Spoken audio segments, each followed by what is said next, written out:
did it, I did it, I did it, I did it, I did it. I have no idea how much I have.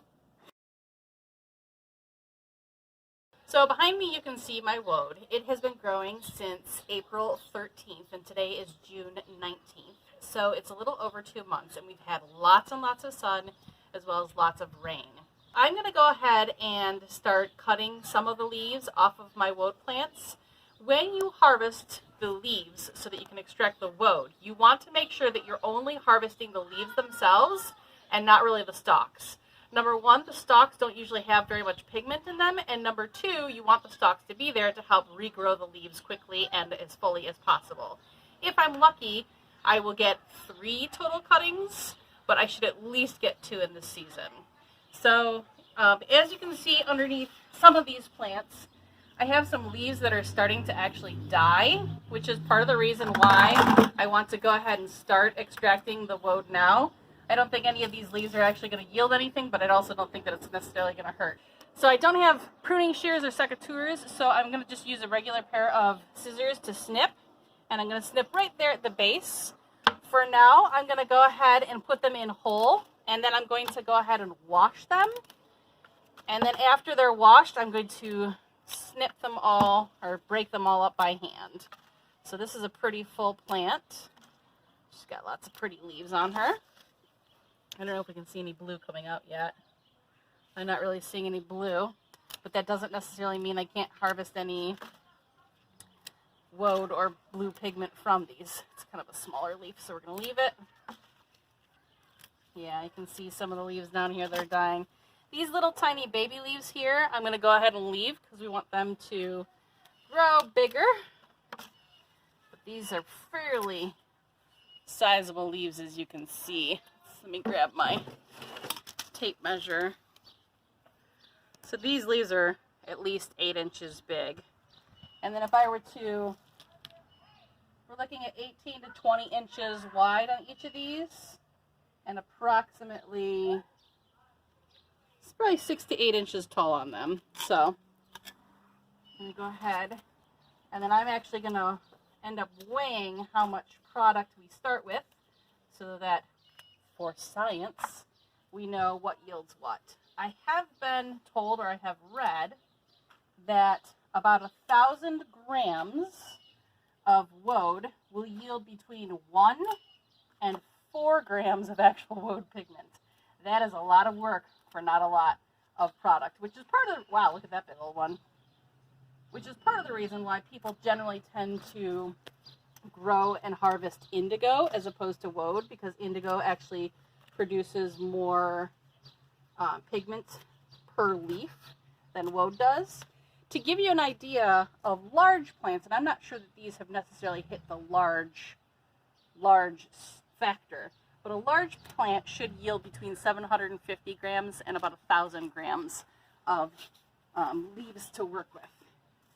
So for the most part, I went ahead and I actually was weeding out all of the other things that were growing. I did allow this one little beautiful flower here, but I really tried to keep these as exclusively woad as possible so that all the nutrients in the soil would be, all the nutrients of the soil would actually be for the woad plants themselves.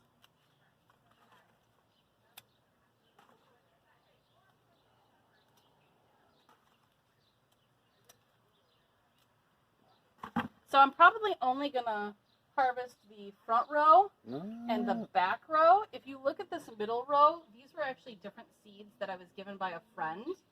And A, I don't feel like they've grown big enough to actually harvest at this time. And B, I'd like to keep them separate so that I can measure out how well one of the plants did versus some of the other plants. So I'm getting ready to go ahead and wash my woad. I'm going to give it a quick rinse, probably 1 or 2 times. It's not terribly important that all of the dirt is removed. However, it is a possibility that some of the dirt or soil could actually bond with some of the pigments. So it is kind of important to make sure you don't have any big major chunks in there. So I'm going to go ahead and wash that out.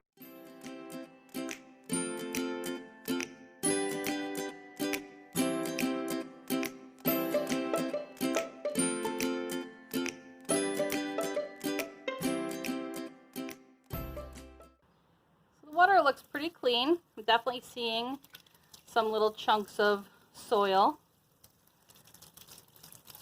Kind of hard to tell when you're using a blue bucket. However, like I said, the water is relatively clean. Whoops.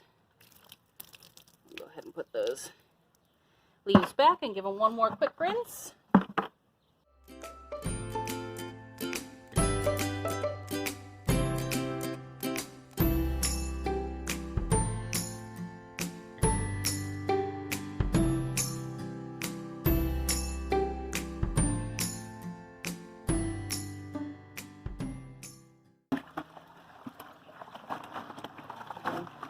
Literally lifting it up, swishing it around. Yeah, that water still looks pretty clean, which is not a surprise. So, again, some small fragments of leaves, a couple odds and ends in terms of little chunks of soil or debris, but all in all, I'm pretty pleased with that being pretty clean. I may even run and pick up some of the little, oops.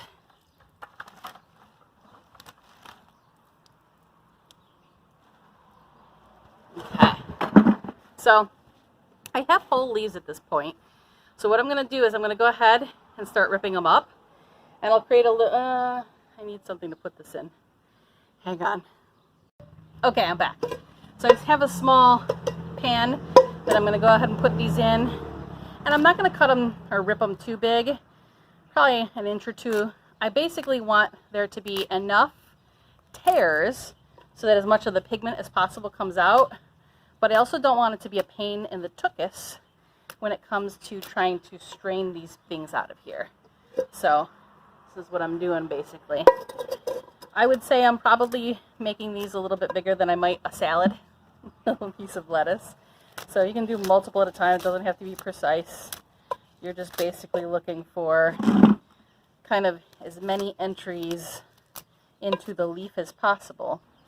Trying to move quickly, because as soon as you cut the leaf itself, the woad pigment or indigotin will actually start, ooh, that's an interesting smell. I had heard that woad has a certain smell, but I don't know how to describe it. I would say it's almost like, so there's a dirt smell, which is not obviously surprising.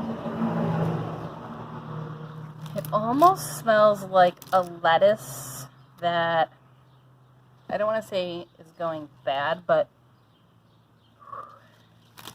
it's, yeah, I don't know how to describe it. It's like a lettuce that has sort of a dirty smell. Like, that maybe is a little bit bigger than I want it to be. So, we're doing pretty good. Here's our little woad salad. We're about halfway through our bucket, so hopefully we will not overwhelm the pan in which I plan on simmering these. So I started to say the reason we want to move as quickly as possible at this point, and the reason I only processed about half of my woad, is because as soon as you cut it, the indigotin, or the active chemical ingredient that creates the blue pigment, begins to deteriorate. And that is the really fascinating part about all of this, is how in the world did they come up with this recipe, this almost chemical formula, between knowing that it was going to start breaking down almost immediately, so you had to, whew, you know what, it's almost like lettuce and Brussels sprouts had a baby. So I just think woad is absolutely fascinating. So as I'm tearing this, I'm actually not seeing any blue coming out of the leaves. Sometimes that will happen based on the research that I've done. And remember, this is my first experience, so I could be doing this all wrong, which if I am, good thing I only did half of my garden. And good thing I'll have multiple more attempts at this, hopefully, as it grows throughout the summer. So, yeah, just the idea, the notion that we have to reduce the woad out of the leaves itself. Then we have to figure out a way to get the dried flaky pigments and store them. Although I don't imagine that's what they did initially. I think they just did it straight up. As soon as it was processed, they started dyeing with it. Whereas we now know how, and I don't know at what point that knowledge was gained, but at least now we know how to basically process that woad and then evaporate the water bath that the woad powder or pigments are in, and then go ahead and save that woad for later use or sale. And that is what I plan on doing, is actually drying this out. So we're almost done here. Yeah, I'm going to say lettuce and Brussels sprouts had a baby, which I guess is not a surprise because I'm pretty sure that woad is in the Brassicaceae family, which is basically the family of cabbage. And since Brussels sprouts are little baby cabbages, it is not a surprise that this is what it smells like.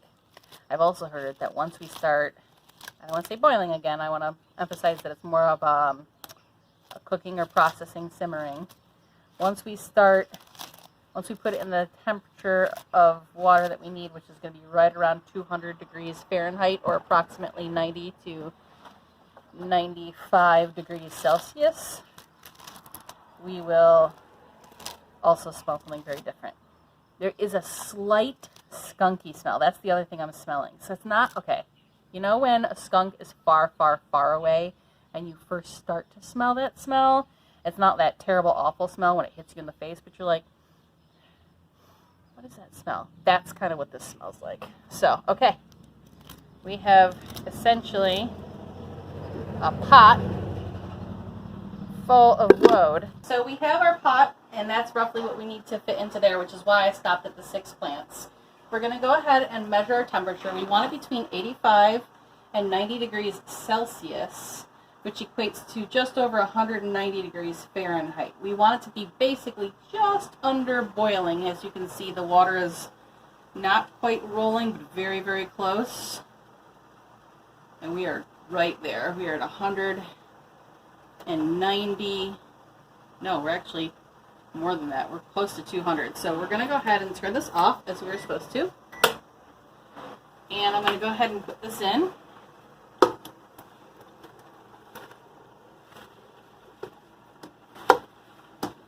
All these years I thought I was eating spinach, but I'm actually eating woad. I was saying out there how it smells. It almost smells like, it almost smells like lettuce and Brussels sprouts had a baby. And there's a slight skunky smell to this. Every last bit. Oh, I forgot to weigh. Oh, man. Oh, no. So we have a little under 5 minutes left. And the next step is that we're going to be taking it over from the oven or the stovetop to the sink to try to chill it as much as possible. Once we have chilled it below 50 degrees Celsius, which is 122 degrees, 120 degrees or so Fahrenheit, then we can go ahead and put in soda ash. The recommendation is to put in 1 tablespoon or 3 teaspoons for the amount that we have in there, which is 6.5 liters of water, and I forgot to measure or weigh before I put it in the water, but with a little bit of water, we're looking at almost 53 ounces, which I'll do the math later, but we're probably looking at about 4 pounds worth of woad that I have already put in there. So what we're going to do is we're going to actually dissolve just a little bit of that soda ash in some hot water, even though we're going to be chilling it, just a little bit of hot water to get it dissolved nice and good. And then we will add that to the chilled bath as soon as it cools down enough. Let's see here. I have, all right. So I challenged myself to try to do this with materials that I had at home or with things that I was able to get from other people. So this is a 1/2 teaspoon, so we got 1, 2, makes a whole teaspoon, 3, 4, makes 2 teaspoons, and then 5, 6. That makes 3 teaspoons, which is what we're going to start with. Anyways, I had challenged myself to try to only use things that I bartered from others or that I found at home. And I was starting to panic about the soda ash because soda ash is kind of difficult. Either you mine it or you get it from burning plants, which are not native to this area. And some people had recommended that I could actually make soda ash from cooking down baking soda or sodium bicarbonate, which I will probably do in the future just to experiment. However, when I was cleaning my reenactment room with all my supplies, I found an old stash of soda ash, which made me very happy. And I realized that, oh, I can in fact go ahead and try and process some today. So we're going to bring over some of this water. I'm just going to put, they said you can put about a cup. So we're going to put about a cup of hot water. That's from our tea maker. And then we're going to go ahead and stir to try to get it to dissolve as much as possible before we need to use it. There we go. Come on. Yeah, it is surprisingly still pretty granular. There we go. Once I started stirring it, it started going away. You can see that although it is a little cloudy, there's no more grains left. That's why we use the hot water. And now we have 22 seconds before we need to take it over and try and chill it. Okay, so it's been just over 10 minutes. We're going to go ahead and lift this lid off and take a look at our Woad. My hope was that this color in here would be a little bit darker, but part of this, the reason why this may be is because it's still pretty early in the season and I may have plucked it a little too early. Let's see if we can see the color in here. No. Okay, so real quick, we're going to go ahead and take our temperature.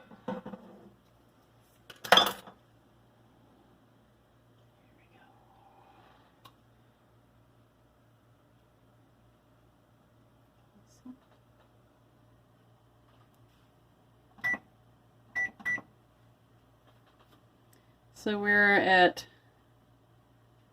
just under 180, which is pretty much what we expected, 176 degrees Fahrenheit. That is about 80 degrees Celsius. So now, if you follow me, I'm going to put this in here. And I'm going to set the timer. And we have 5 minutes.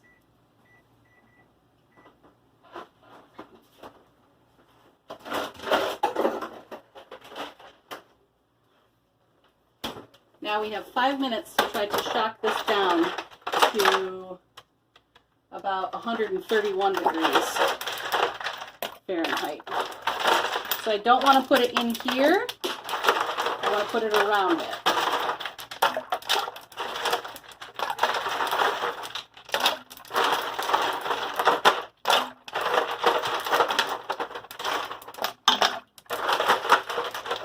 So someone who has no idea, why would you not just, before you even put the pot in, have that with ice water and then put the pot in? Mostly because I was trying to time a number of things. I don't know that there is a rhyme or reason. I was also worried about it sliding around on ice if I tried to set it down. So okay. I don't know if there is a reason or will. I'm also going to gently run some cold water in here to keep that as cold as possible.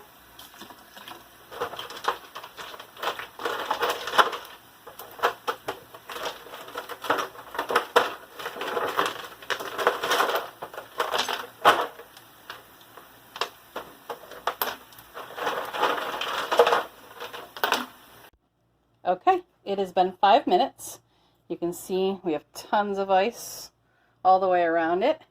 Hopefully we got it in that 5 minutes to somewhere under 130 degrees. So let's see.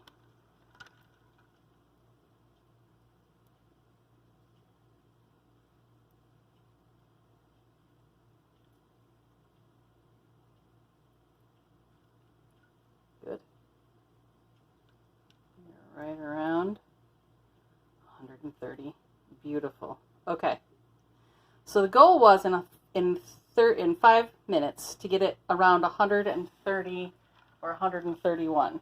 We are going to give it just a few more minutes to get it below 50 degrees Celsius or 122 degrees Fahrenheit. At that point is when we need to add in the soda ash. So we're just going to mix this a little bit more. So hopefully we continue extracting.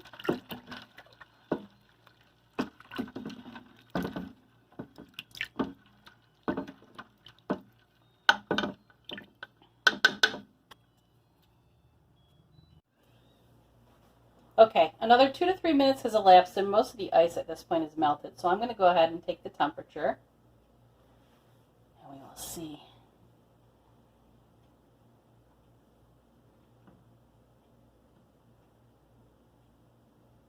We are definitely below the 120 mark.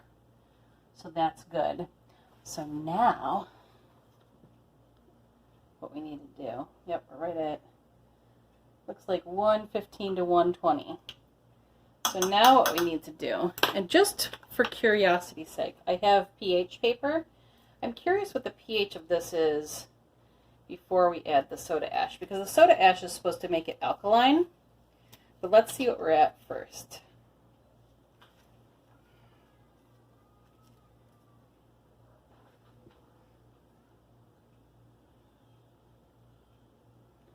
So, as to be expected with regular tap water, we can do it this way. We're looking roughly at a 7. We want it to get to be around a 9 or a 10.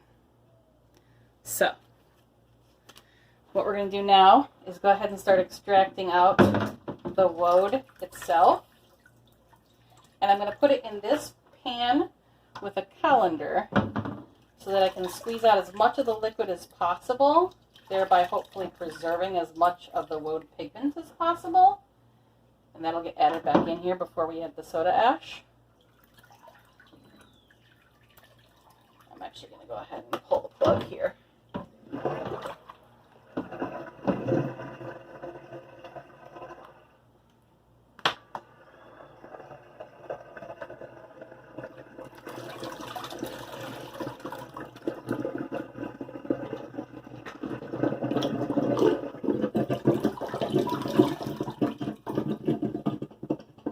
Yeah, it definitely smells like spinach. Ooh, it's a nice dark brown color. I was getting kind of worried when we started with this because it was not that dark brown.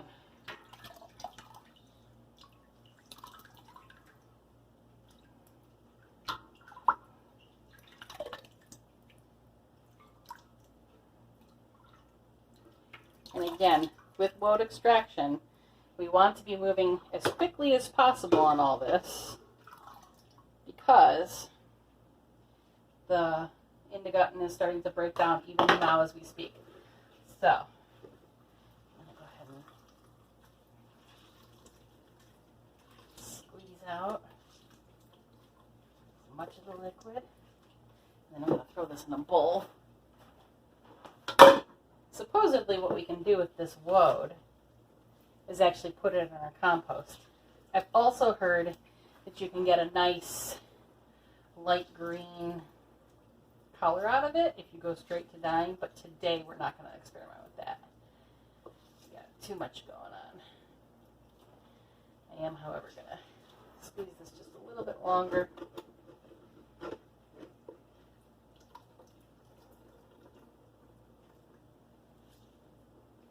Hey babe, can you come over here and do the camera for a little bit?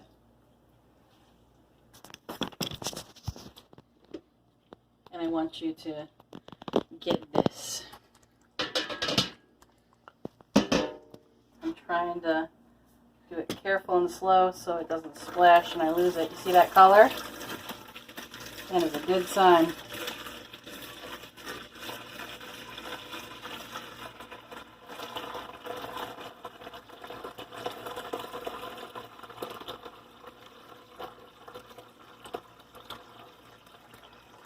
You're getting very close to your edge. Yep.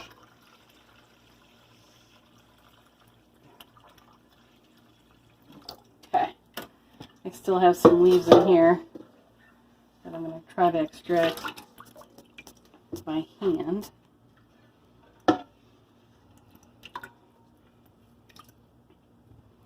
Hang on, I'm gonna do this.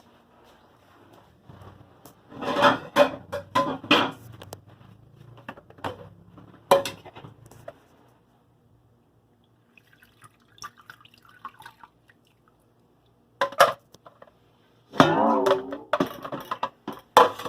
Okay, got it? Oh. Oh no!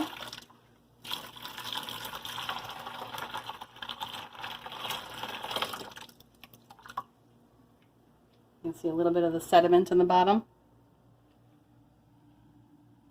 So I'm going to give that a quick rinse.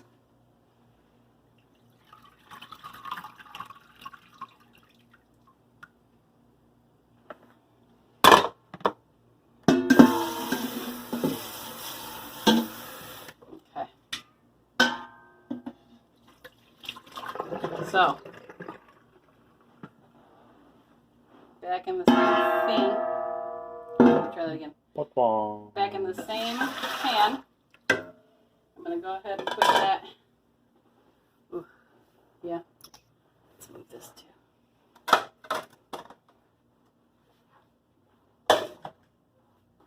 Okay.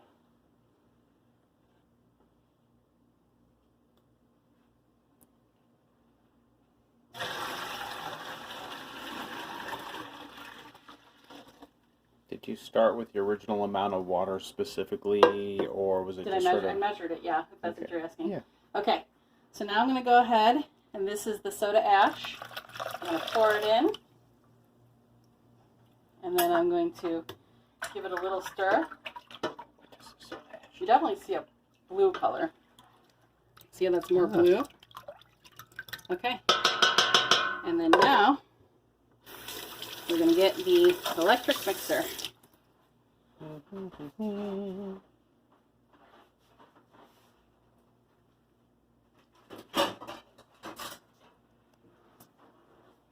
But before we do that, we're going to take our pH.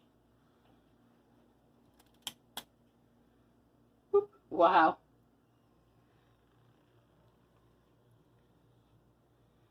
I don't know if you can see it on here.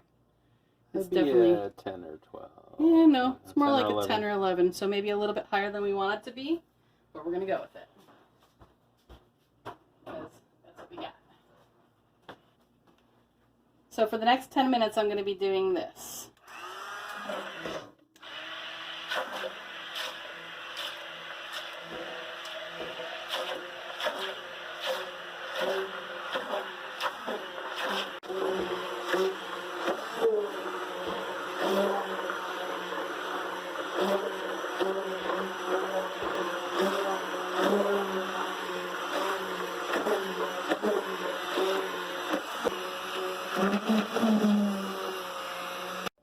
We are just over, or just under 4 minutes in, and you can start to see some blue.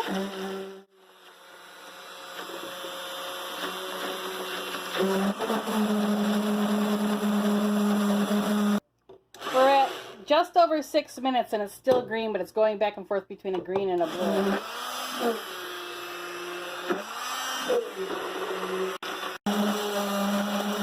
We're at just about 8 minutes, and you can definitely see the blue,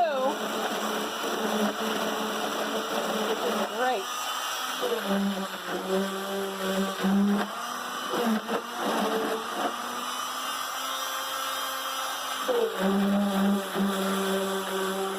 Okay, we blended for about 10 minutes. It's a greenish blue color right now. You can see a little bit of it splashed into the sink, so that's the color it is right now. You can definitely see a blue, soapy, almost soapy-like, and that is great. That is the pigment we want. Yay! Are you happy? Are you proud of Mama? We did it! Not right now. Mommy's making her own bubbles. Go with Daddy. Come on. So I'm actually going to go outside and splash this back and forth in the pail just to make sure that every bit of the fluid is aerated. And then we will let it sit for at least 2 to 3 hours. You guys, I think I made woad.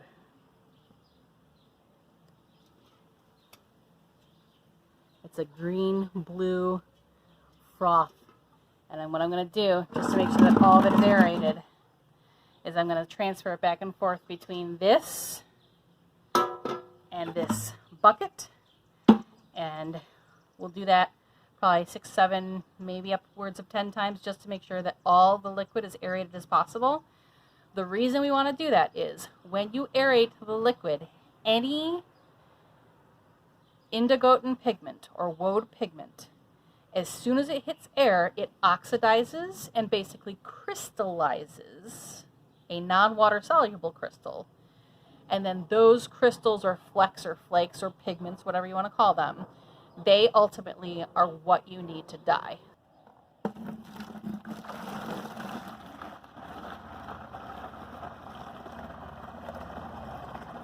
It's definitely a green color right now. That's one.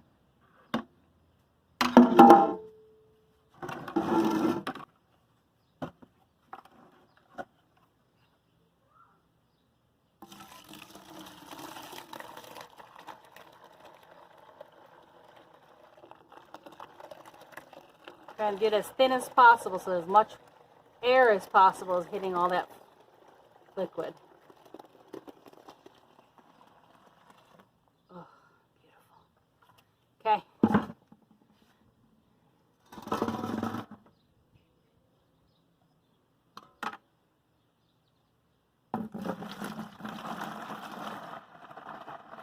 You definitely see it changing from a green to more of a green-blue. Still smells like spinach, not surprisingly.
The top of the foam is definitely a blue color.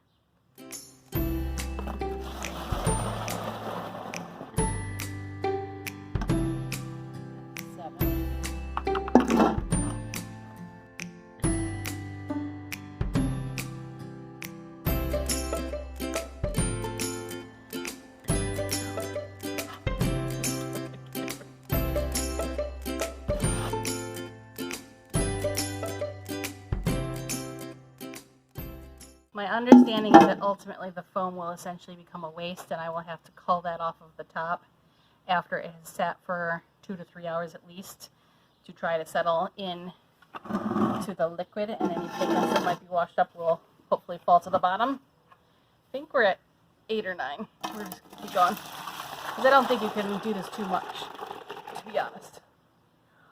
Lots of blue there.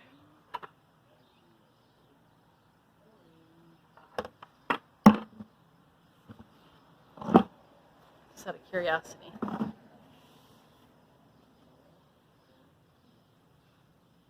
You see how that stained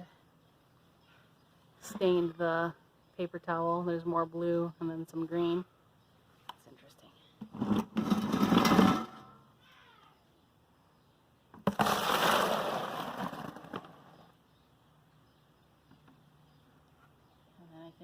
ahead and stop here once we put it back into this pan.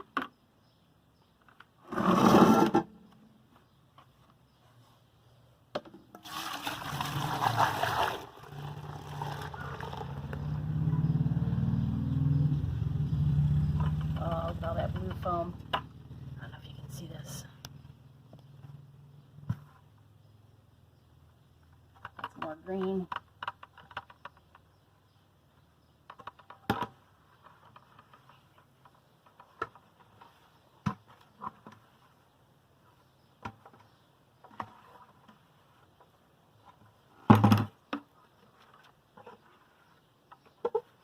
And interestingly, once it starts aerating, it definitely turns more blue. Oh wow. Look at that.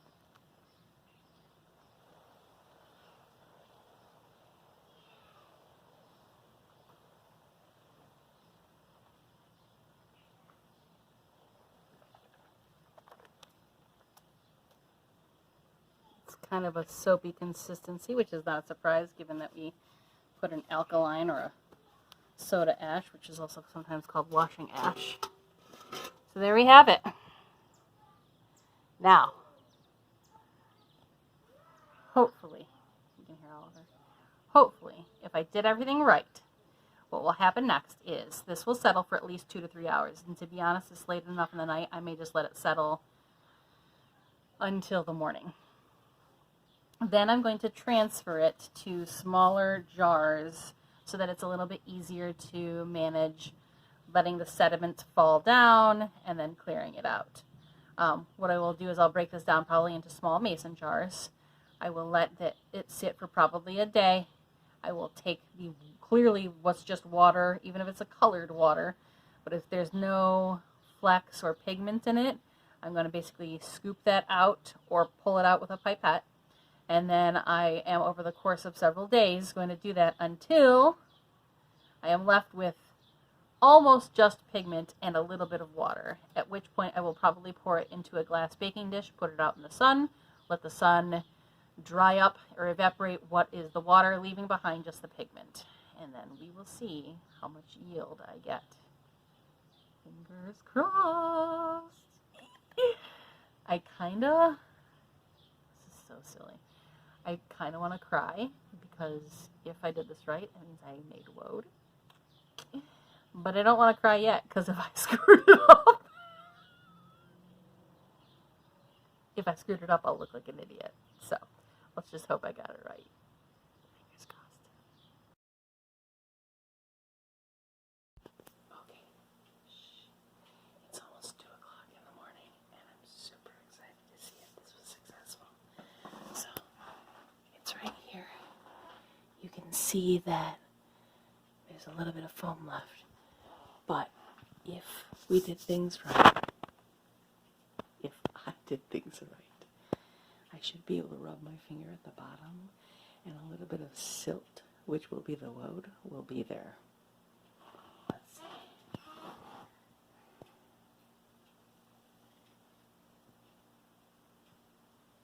Nothing. A little bit.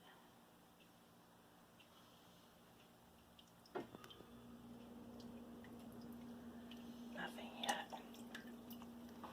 That's not a good sign. I'll keep you guys posted. So I have decanted off the top part of the water, which was mostly just a greenish yellow color. And right now, if you watch, hopefully you'll see this. You can see the blue in there. And then as I put it down under, watch the little blue streaks. Those flecks are like gold. Gold flakes to a miner. See those? Yes! We have Woad! We have Woad! Oh my god. Watch this. Do you see that? See it? I did it. I did it. I did it. I did I have no idea how much I have, but I did it, I did it, I did it. So I have poured off all of the liquid from my first 2 batches, which you can see they are numbered, into these mason jars. And it's only been about 12 to 16 hours. I'm going to put this flashlight right here so you can kind of see the color is a murky green. However, if you look way down here, there you go, you can see the pigment there that is starting to gather at the bottom. So I will be leaving these for at least the next 3 to 4 days before I will do the next step.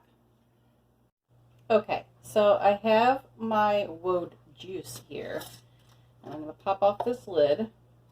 I have a flashlight behind it so it's illuminating so you can kind of see where the pigment begins down here.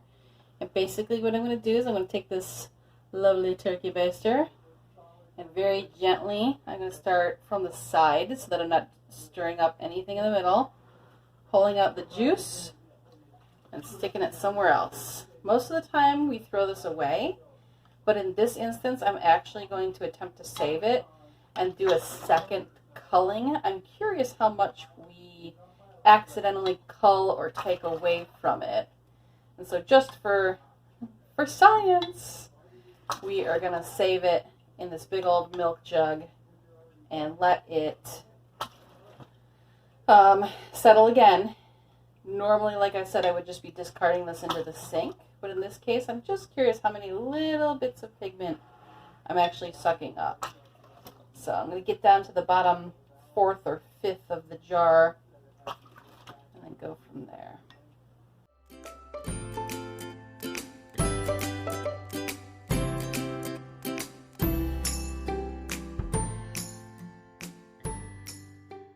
We're getting close, so what I'm going to do now is actually show you from this perspective. I kind of put it against, it's hard to tell. I put it against, and I just gently suck up. And then you will see at a certain point, things will start to stir, and that's when I am done.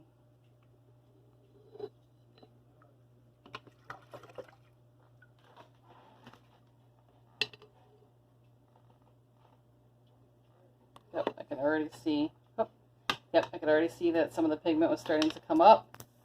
It's mixing around. What I've done is filled this up. It was down to about here. I filled it up with fresh water, so this is going to help clean and filter out the pigment.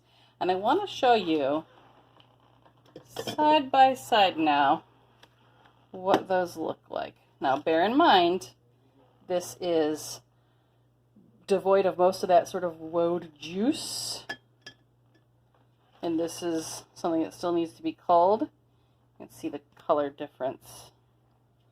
Obviously, the one on the right is much bluer because all the pigment is swimming around, versus this one where most of it is settled down here at the bottom. So this is the second filtering of the first batch, and it is a much less green color. Even without the light next to it, you can still see fairly well through it, which is a good sign. And obviously we want to get down to there. Here's an example of pretty perfect. You got way down low.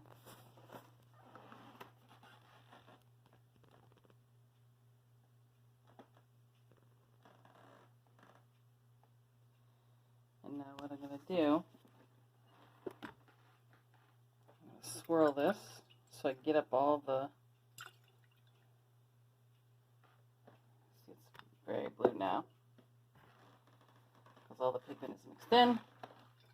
And then I'm going to combine it with the rest of the the bottoms of each jar. And then I'll let that settle one more time. So I've got all these empty jars over here. And then this is the best of 5 jars so far. Here you can see my woad, which has been sitting for about 3 or 4 days inside to try to evaporate off as much of the water to leave the pigment behind. I've placed it into the sun to kind of expedite the process, and so you can see it is definitely getting thicker at this stage in the 3 to 4 day range. This is a beautiful deep blue color, which is exactly what you're looking for at this stage of the process. This woad has been drying for several days. You can see it's definitely a thicker, more gelatinous. Ends of it are definitely dried out. So we probably just have a few more days of drying before we can start scraping it off. So pretty pleased. This is the better batch, and we're looking at probably a few grams, which is great. A few more days have elapsed and it has dried. It's actually starting to flake up here. And so I am going to go collect it and weigh it and see what we've got.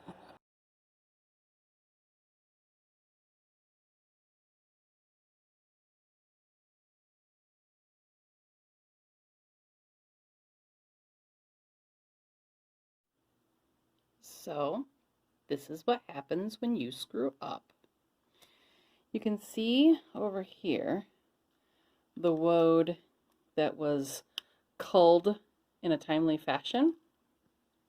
And you can see over here woad that I boiled too long in an attempt to get off as much of the water as possible. You see a couple flakes there of viable woad, but most of it is just a mushy mess. It's greasy. It's not going to be viable. I screwed up.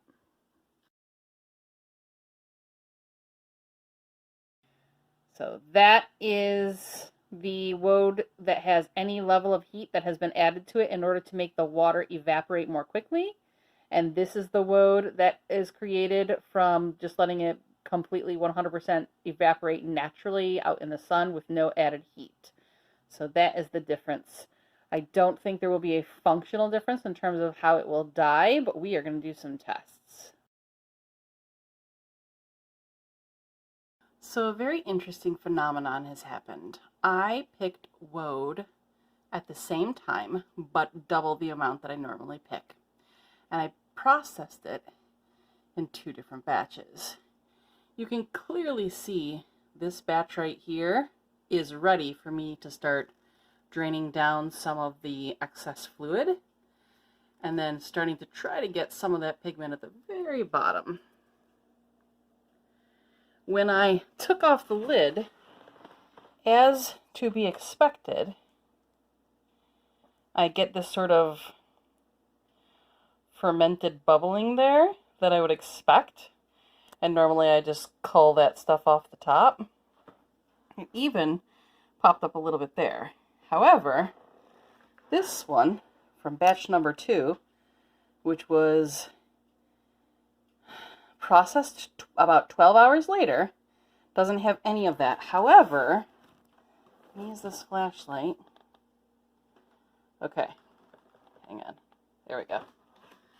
So when you look at this, you can clearly see the pigment in the bottom, right? The rest of this is just excess wastewater, and my job will be to clear all the way down to about there, then rinse it out and try to get any more impurities out, and then eventually try to dry the liquid that is over this pigment to get the dried pigment. So you can definitely see the difference in the color, right? It looks like a whole lot of blue that is still trying to settle down at the bottom. So I'm going to wait, but this is fascinating. So if I take this, try not to shake it, you can see all the pigment at the bottom, right? Yay, good job. That's what you expect. But then, when I take one from 12 hours later, you definitely see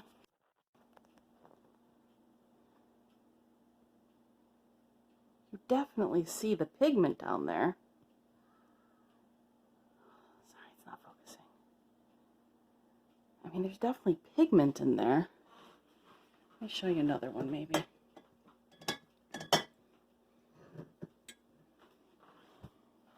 Oh, much better. See it? Oops, see some... Sorry. So you can see the pigment there. But, man, I just don't know if I'm literally that 12-hour difference between the two is making that much difference at this stage. But it has been 3 or 4 days. Very curious. Let's try one on the back here. Oh, there's the pigment. Looks like much less pigment though. The ones on the right having much less pigment are not a surprise because in theory, as soon as you pick the plant, the pigment begins to deteriorate. In this instance, I literally had not enough time to process all of it. You can see a little bit at the top of each of these, which is not unusual. So we are at the end of our extracting pigment journey. We have taken the woad leaves, we have produced indigotin or the woad pigment out of them. We have cleaned and filtered them as many times as possible as was prudent. We have then distilled off or taken off, decanted off the water. I call it the woad juice. It's the water that really doesn't have any pigment in it, but is still somewhat discolored from the other things that are in the leaves themselves that we don't really care about extracting. And then we have taken that little bit of water or woad juice that does have all of the pigment in it, and we have sun-baked it, or you can alternately, very carefully, warm your dish that has the water, woad juice plus pigment in it, and then get that water to evaporate so that you can then have the absolute dried pigment that you can throw into a container and store it for later use.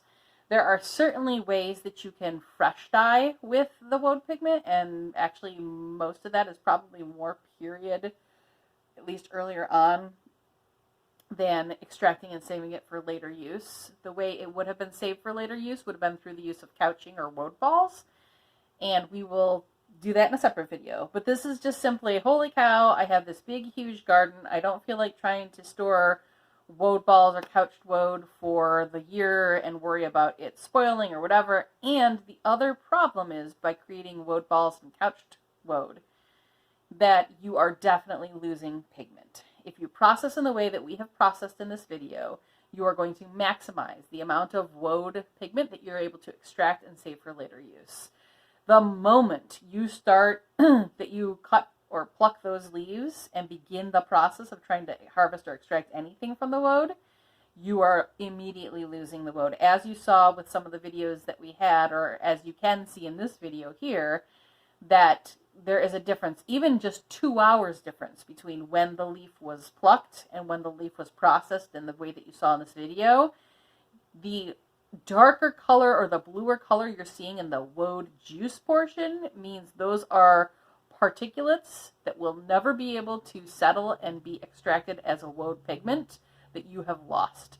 So the greener or yellowish green your juice is, the better. That means you are harvesting as quickly as possible. So the purposes of this video, obviously, is so that you are extracting pigment for later use, much later use, and you don't feel like going the woad ball or couched woad route. This has been a heck of a learning curve for me. I didn't have any experience. I didn't have anybody to really hold my hand in this, although there were a couple of people in some of the Facebook groups that kind of helped me with some questions here or there, but mostly it was trying to extract from a bunch of sources what all those steps were, and every time I saw a YouTube video or any kind of tutorial about this, there was a whole lot that got glossed over, and I just didn't want to do that. So I apologize that this video is about an hour long, but my hope was that you would feel really comfortable. Like, oh, okay, I've seen what it looks like. I've seen her do, I've seen her splish splash it between 2 buckets 10 times. I've seen her aerate. I've seen while she's aerating what that woad juice and the foam should look like. Like I know it may have been overkill for some people and they didn't need all this, and okay, we get it, you aerate for 10 minutes, but I was just really hoping that with the step-by-step, almost side-by-side, you would feel a lot more comfortable to be able to extract, because I was feeling all kinds of anxieties, and there's all kinds of clips that are not going to make it into this video where I'm like, let's try this. Well, that didn't work. And I try to share that knowledge, but I also, accidentally deleted some clips, and so I had to do some steps over again. So I appreciate you coming on this journey with me. I hope that you have appreciated this video. I would love to see your woad gardens and any pigment that you extract. I would love to hear your tales, your stories. And next year we're going to try all different other kinds of dye plants, but woad was the big one that I wanted to focus on.